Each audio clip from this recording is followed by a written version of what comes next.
Well, convicted felons are now fighting fires in New York City. The New York Post reports that in a bid to promote diversity, 9 ex-felons, including one who served time for gun possession, no problem, are some of the newest members of the world's most famous fire department. Is that okay with you? And is it just a taste of what may be in store for many big city police departments under the reforms now underway? Joining us now is Howard Safer, who was formerly the commissioner of both the NYPD and the FDNY, uniquely placed to assess this. Commissioner, it's great to see you tonight. So this New York Post report, I know that you saw, said that in an effort to change the complexion of the fire department for reasons that no one ever really explained, but we need to do this, is the idea, they needed to hire felons, including one who'd done time for gun possession. I mean, that's got to discredit, to some extent, the fire department, no? What do you think of that? I think it's a bad policy. I'm all for redemption, but the fact is, if somebody's committed a felony, it's a flaw in their character. And the police and fire departments are some of the most honorable professions in the world.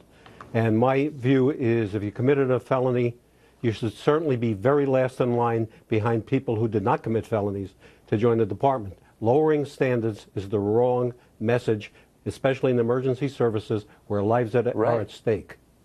Well, that's exactly it. I mean, it's not a matter of redemption. Of course, everyone believes in it. And if you want to become an Episcopal priest or an alcohol counselor or whatever, a lot of things you can do as a former felon, for sure. But this is going to come to police departments, is it not? Such is the federal pressure to diversify police departments that standards have to change, don't they? Well, I don't think it's going to happen under a Trump administration. The fact is that under the Obama administration, there's been a war on police. There's been a war on emergency services.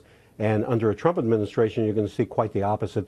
As long as he has an advisor like Rudy Giuliani, you're going to see standards kept up and not what's happened for the last 8 years. So we are seeing, it appears, a rise in violent crime in a lot of big American cities. And the left has said, the president, I believe, has said, that is not true. Don't believe your eyes. That's not actually happening. What's your assessment? Are cities getting more dangerous? Well, if you look at FBI statistics, there has been a rise in crime over the last 2 years, especially in violent crime. And more importantly, the Obama administration has ignored the big issue in this country, which is drug overdose deaths. Last year, there will be more drug overdose deaths than people killed by guns or automobile accidents. That's a disgrace. We need to go after drug companies. We need to go after drug traffickers.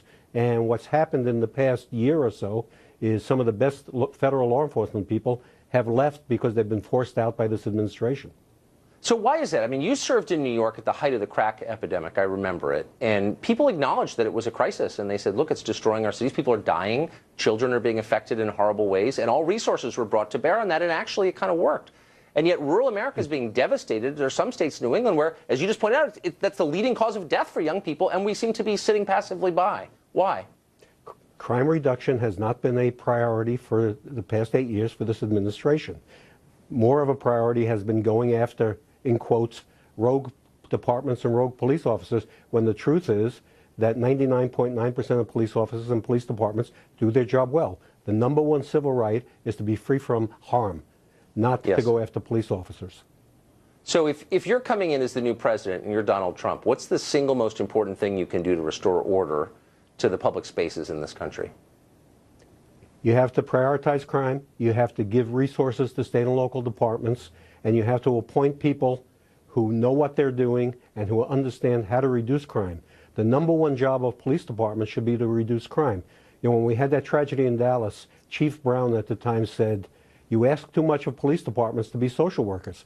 We need to protect the public. And the only people who should be afraid of police officers are criminals. The only job of the police department is to reduce crime. Thank you for bringing it back to first principles and reminding us of that. Commissioner, it's great to see you tonight. Howard Safer joining us live. Good to be with you, Tucker.